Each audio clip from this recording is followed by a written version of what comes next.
কিছুটা তো থাকবেই, যুদ্ধ যেতে হয়েছে, যতক্ষণ পর্যন্ত এই গভর্নমেন্ট থাকবে ইন্ডিয়াতে ততদিন পর্যন্ত কিন্তু এর একটা বিভিন্ন রকম, দেখেন সাপোজ একটা কথা বলি, আমি আজ স্পোর্টসম্যান, সবসময় কিন্তু একটা ব্যারিয়ার দিয়ে রাখে Indian cricket board. Indian cricket board দেওয়া মানে বুঝতে হবে ইন্ডিয়ান গভর্নমেন্ট পিছন থেকে তাদেরকে ধরে রাখছে যে পাকিস্তানের সাথে খেলবো না, তাদের হোমে যে খেলবো না। সব দেশ খেলছে, ইন্ডিয়া মানে ইংল্যান্ড খেলছে, অস্ট্রেলিয়া খেলছে, বা অন্যান্য দেশ সবাই খেলছে, বাংলাদেশ যে খেলছে, পাকিস্তানও যেতে চাই, বাট পাকিস্তানও যেতে চাই এই ইন্ডিয়াতে, কোনো প্রবলেম নেই। আপনি খেলার মধ্যে কেন রাজনীতি? খেলার মাধ্যমেই তো সম্পর্ক ডেভেলপ করে। আপনি এত মানে সৈয়দ বংশগত দেখে তো লাভ নেই আমার কাছে মনে হয়। আপনার এখন টাকা আছে, আপনার বিশাল বড় লিয়াজ আছে বিভিন্ন দেশের সাথে, ঠিক আছে আপনি করছেন, কিন্তু এই লিয়াজে তো সবসময় থাকবে না। এক অহংকার পতনের মূল একটা কথা বলে। তো আমার কাছে মনে হয় ভারত অনেক অহংকারী, আমার কাছে মনে হয় এদিক দিয়ে। যে আপনি আইসিসি খেলাগুলোতে দেখেন, আইসিসি খেলা হলে ভারতের ফিকচারটা এমন হয়, ভারতের ভেন্যু এমন হয়, সব একতরফা হয়। তো হ্যাঁ, তো এটা আসলে কিন্তু স্পোর্টই মনোভাব না, এটা এক ধরনের মানে বলবো বিশৃঙ্খলা তৈরি করা পুরো স্পোর্টসে। তো সেই ক্ষেত্রে আমার কাছে মনে হয় যে আপনি ইন্ডিয়া পাকিস্তান যুদ্ধে দুই দেশেরই ক্ষতি হয়েছে, হয়তো ইন্ডিয়ার অনেক বেশি হয়েছে, মানে আইপিএল বন্ধ হয়ে গেছে, অনেক কিছু থমকে গেছে। আমার কাছে এইসব কিন্তু অফ দ্য ফিল্ডের ব্যাপার। ধরেন একটা খেলোয়াড় খেলতে যাবে, তার কাজটা হচ্ছে খেলা, প্রফেশনাল খেলা। যুদ্ধ একটা দেশে হতেই পারে, ধরেন সাপোজ এখানে বাংলাদেশে 5ই আগস্ট হয়েছে, যেই ধরনের রাস্তায় এত হাজার হাজার লাখ লাখ কোটি কোটি মানুষ নেমেছে, এই ভয়তে সারা আমরা বা বাইরের ইউরোপের মানুষ আসার কথা না, কিন্তু পরিবেশ ভালো হয়ে গেছে, আসছে মানুষ। তো পরিবেশ ভালো হলে কেন আসবে না? আমার কাছে মনে হয় যে হতেই পারে, যে কোনো দেশে এরকম একটা রেভলিউশন হতেই পারে। যেমন হচ্ছে যে ধরেন পাকিস্তান ইন্ডিয়ার যুদ্ধে হয়তো পাকিস্তানেও বোম পড়েছে, পাকিস্তানেও অনেক ক্ষতি হয়েছে, একটু থাকবেই ভয়। বাট আমার কাছে মনে হয় যখন আপনি বুঝতে পারবেন ওয়ার্ল্ডে কী হচ্ছে না হচ্ছে, এখন কিন্তু খুবই ডিজিটাল যুগ, আপনি কিন্তু সব কিন্তু টের পেয়ে যাবেন যে মানে যুদ্ধ লাগবে কি লাগবে না বুঝে যায়, দুদিন আগে থেকে বুঝে যায়, বা আপনি বুঝতে পারছেন যে যুদ্ধ থেমেই গেছে, সব কিছু বুঝে যায়।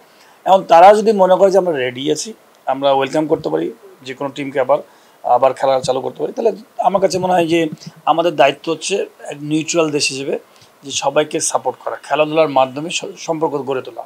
না, কোনো ব্যাকফুটে থাকবে না। পাকিস্তানি প্লেয়াররা তো যুদ্ধ করে নাই, হয়তো তারা একটা ট্র্যাপের মধ্যে ছিল, তারা একটা প্রেশারে ছিল, দেশে যুদ্ধ চলছে, কে কীভাবে কন্ট্রিবিউট করবে, বাসায় হয়তো থমকে গেছিলো, খেলাধুলা হয়তো প্র্যাকটিস হয়তো কিছুদিন করে নাই। বাট আমার কাছে মনে হয় যে এটা তো এই ধরনের প্রেশার তো তাদের মাথায় থাকবে না। যখনই সুইচ অফ সুইচ অন বলে একটা কথা আছে ক্রিকেটের ভাষায় বা ফুটবলের যে কোনো স্পোর্টসে, এমনকি সাধারণ মানুষের মধ্যে আছে, আমরা অনেকেই বুঝি অনেকে বুঝি না। আপনি ধরেন সাপোজ আমি এটাকে দেখি যে যখন আপনি ব্যাটিং করতে নামবেন তখন সুইচ অন, তার মানে এখন আপনার ব্যাটিং নিয়ে কনসেন্ট্রেট করবেন।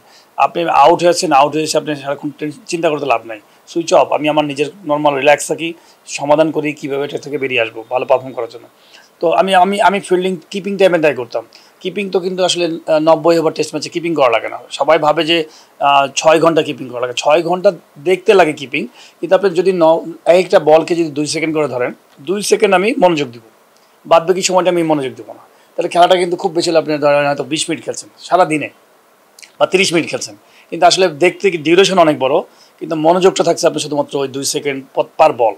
তাহলে কিন্তু দেখবেন আপনি খুব ভালো কোয়ালিটি খেলবেন। বড় বড় গ্রেট মানুষরা, গ্রেট প্লেয়াররা কিন্তু এই সিস্টেমে করে। ধরেন সাপোজ অনেকে আছে 300 রান করেছে, 300 রান তো সারাক্ষণ, 300 রান তো সারাক্ষণ সে চিন্তার মধ্যে ছিল না, ও অত বল চিন্তার মধ্যে ছিল না, হয়তো নন স্ট্রাইকারে ব্যাটিংয়ে গেছে, সে কিন্তু সুইচ অফ, সে রিল্যাক্স হয়তো দাঁড়িয়ে থেকে ব্যাটিং দেখছে, ফিল্ডার দেখছে, পজিশন কোথায়, নর্মাল একজন ব্যাটসম্যান একটা দর্শক যেভাবে দেখে, সে তার খেলার ব্রেন দিয়ে হয়তো দেখছে যে কোন দিক দিয়ে আমি শর্টস খেলবো, কোন দিক দিয়ে আমার ফিল্ডারটা দুর্বল ফিল্ডার আছে, এই যে অ্যানালিসিসগুলো সে হয়তো রিল্যাক্স মোডে করছে। কিন্তু মেইন যে এনার্জি, মেইন যে আপনার যে ডিসিশনটা, সেটা কিন্তু আপনি 2 সেকেন্ড দেবেন। একটা বোলার ধরেন সাপোজ একটা ব্যাটসম্যান ব্যাটিং করতে স্ট্যান্সে দাঁড়িয়েছে, সেই কিন্তু ব্যাটিংয়ে ওই যে মাত্র 2 সেকেন্ড মতো তাকে মনোযোগ দিতে হয়, তারপরে কিন্তু কোনো কাজ নাই। ঠিক উইকেট কিপারও তাই, একই অবস্থা। তো আমি মনে করি যে সাধারণ মানুষেরও এই যে ধরেন যুদ্ধ গেল ইন্ডিয়া পাকিস্তানে, আমার মনে হয় যে ইন্ডিয়া পাকিস্তানের প্লেয়াররা হয়তো যুদ্ধ নিয়ে অনেক চিন্তিত ছিল, কি হচ্ছে কি হবে, সবাই নিজের ফ্যামিলিকে নিয়ে সেফ থাকার চেষ্টা করেছে, কেউ কন্ট্রিবিউট করার চেষ্টা করেছে, দেশকে কীভাবে কন্ট্রিবিউট করবো, বিভিন্ন স্লোগান বা বিভিন্ন রকম কথা বলে। বাট দিন শেষে অ্যাট দ্য এন্ড যখন যুদ্ধ থামবে তখন দেখবেন যে সবাই আবার নিজের ওই কাজে চলে যাবে। যুদ্ধ লাগলে ঐক্য পারে, ডিপেন্ড করবে যুদ্ধের ইস্যুটা কী। যদি ইস্যু থাকে যে না খুব লিগ্যাল ইস্যু, যে আপনি অন্যায় করেন নাই, তাহলে আপনি কিন্তু সমস্ত মানুষ এক হবে। কিন্তু যখন আপনি অন্যায় করবেন, সমস্ত মানুষ হয়তো দেশের জন্য যুদ্ধ করবে, দেশ সবাই মান্য করবে, কিন্তু মন থেকে চাইবে না এই যুদ্ধটা হোক। দুই রকম আছে। সাপোজ ধরেন প্যালেস্তাইন আর ইসরায়েলের যুদ্ধ হচ্ছে, প্যালেস্তাইন মানুষের একটা রিয়েল ইস্যু আছে যে আমাদের ল্যান্ড, আমরা এখানে অধিকার নিয়ে থাকবো। তার জন্য কিন্তু সমস্ত মানুষ এক হয়ে যুদ্ধ করতে চাই। আর ইসরায়েল করতে চাই কি, ইসরায়েল চিন্তা করছে আমি দখল করব।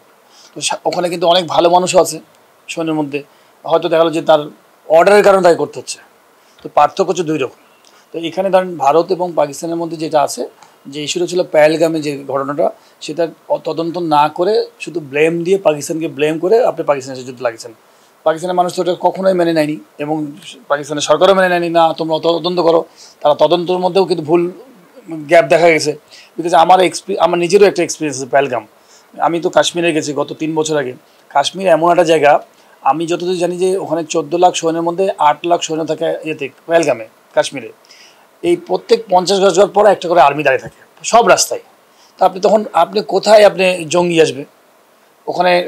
বাইরের কোনো বিদেশি মানুষের কোনো সিম অ্যালাউড না, মানে আপনি ড্রোন অ্যালাউড না, এমন রেস্ট্রিক্টেড জায়গা। তো তার মানে ওখানে মারে দিল, কেউ আসছে না আধা ঘন্টা ধরে, সবই তো মানে কিছু না কিছু তো আছে। তা আপনি তদন্ত করার পর রিপোর্ট পাওয়ার পর না আপনি যুদ্ধ করবেন, যে হ্যাঁ আপনার 100% পারফেক্ট, আপনি মিলে গেছে, তারপরে আপনি যুদ্ধ করবেন। আপনার দেশের মধ্যে একটা দল বলছে যে সরকারের লোক জড়িত, বিরোধী দল। সরকার বলছে না পাকিস্তান করেছে, আবার বিরোধী দল বলছে না তোমরাই করেছো, সরকার করেছো। তো তার মানে দেখেন এদের মানে ওই দেশের সমস্ত জনগণ তার মানে একমত না। কিন্তু পাকিস্তানের সরকার যা বলছে, জনগণ বলছে না আমরা এরকম ক্ষয়ক্ষতি করতে চাই না, আমরা মানুষের এগুলো করি না। তো তার মানে পাকিস্তানকে যখন আপনি মারা শুরু করেছেন, তখন পাকিস্তান তো থেমে থাকবে না, বিকজ হচ্ছে তাদের প্রোটেকশনের জন্য তারাও করবে। তো এটা আমার কাছে মনে হয় যে ভুল ডিসিশন অবশ্যই ইন্ডিয়ার জন্য। আমি মনে করি যে হয়তো চিন্তা করেছিল যে আমরা দেখাবো দেশের মানুষকে, জনগণকে, যে আমি পাকিস্তানকে ট্র্যাপ করে ফেলেছি, হিরো হতে গেছি, হিন্দু মুসলমান ধর্ম দিয়ে আমরা কিছু তুলনা করে আমরা যে মারামারি করতে গেছি। তো আমার কাছে মনে হয় ফলটা ভালো হয় নাই। অ্যাট দ্য এন্ড দুই দেশের জন্যই খারাপ হয়েছে। পাকিস্তানের হয়তো কিছু মানুষ মারা গেছে, ইন্ডিয়ার মানুষ মারা গেছে, দুই দেশেরই ক্ষতি হয়েছে। এবং বড় লজ্জায় পড়েছে আমার কাছে মনে হয় ভারত, সত্যি কথা। এবং পার্শ্ববর্তী কোনো দেশই নাই তাকে হেল্প করার মতো, সাপোর্ট দেওয়ার মতো কোনো দেশই নাই। আপনি যদি দেখেন কোনো দেশ নাই তার বন্ধু, কোনো দেশই আপনি জনগণ চায় না। আমি জানি না, সরকাররা হয়তো কূটনৈতিক ব্যাপারে সবাই সাপোর্ট দিচ্ছে, কূটনৈতিক ব্যাপারে হয়তো কথা বলছে, কিন্তু আমি মনে করি কোনো দেশের মানুষই হয়তো ভারতকে পছন্দ করছে না, বিকজ তার জনগণের সাথে বন্ধুত্ব নাই। প্রত্যেক দেশের জনগণের সাথে তার বন্ধুত্ব নাই, এটা আমি বলতে পারবো না, বিকজ আমি তো আসলে ওই টেবিল চেয়ারে কখনো বসি নাই। বাট ভারত অনেক বড় একটা দল, দেশ।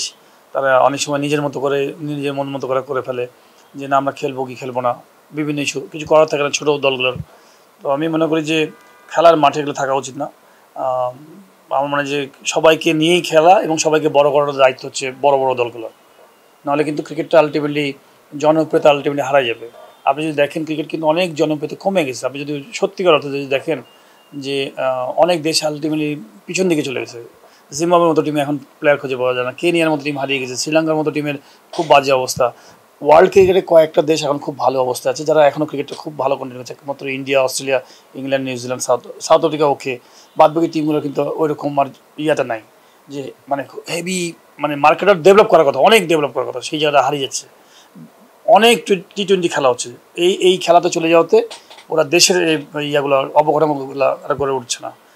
এই মার্কেটটা গড়ে উঠেছে শুধুমাত্র ইন্ডিয়া বেসড, বেশিরভাগ ইন্ডিয়া বেসড, এদিকে অস্ট্রেলিয়া আর ইংল্যান্ড। এই তিনটা দেশে হচ্ছে আপনার ক্রিকেটের, বা নিউজিল্যান্ডের ওদের ডোমেস্টিকে কিন্তু টাকা নাই। আপনি যদি দেখেন নিউজিল্যান্ডের ডোমেস্টিক কিন্তু ওরকম টাকা নাই। তো তারা ওদের কালচার আছে, স্পোর্টসের কালচার আছে বলে তারা মেনটেন করতে পারে। বাট ওভারঅল আমার মনে হয় গোটা ওয়ার্ল্ডের ক্ষতি হচ্ছে ক্রিকেটের এই টি-20 ফরম্যাটের খেলার অতিরিক্ত কারণে। আপনি দেখেন শিডিউল পাবেন না প্লেয়ারদের, 1.5 মাস ধরে দেখেন আইপিএল খেলা হচ্ছে, বিগ ব্যাশ একটা সময় খেলছে, ওরা খেলছে না। তো সব কিছু মিলায় আমার মনে হয় যে বড় বড় দলগুলোর উচিত, আইসিসির উচিত যে কোয়ালিটির দল আরও প্রমোট করা, মানে তাদের খেলাগুলো বাড়ানো, ভালো ভালো টিমগুলোর সাথে কীভাবে খেলানো যায়, দেশগুলোকে কীভাবে ইমপ্রুভ করা যায়। ফুটবলে যেমন আছে, ফুটবলে 32টা টিম খেলে, এরপরেও কিন্তু আরও 30টা টিম 40টা টিম আছে যারা পাইপলাইন আছে, যারা ওয়ার্ল্ড কাপ কোয়ালিফাই করতে পারে না একটুর জন্য, যে অনেক বড় চ্যালেঞ্জের জায়গা। এই জন্য বড় মার্কেটও তৈরি হয়েছে, ক্রিকেটের মার্কেটটা বড় হতে হচ্ছে না শুধুমাত্র এই যে টিমের সংখ্যা কম।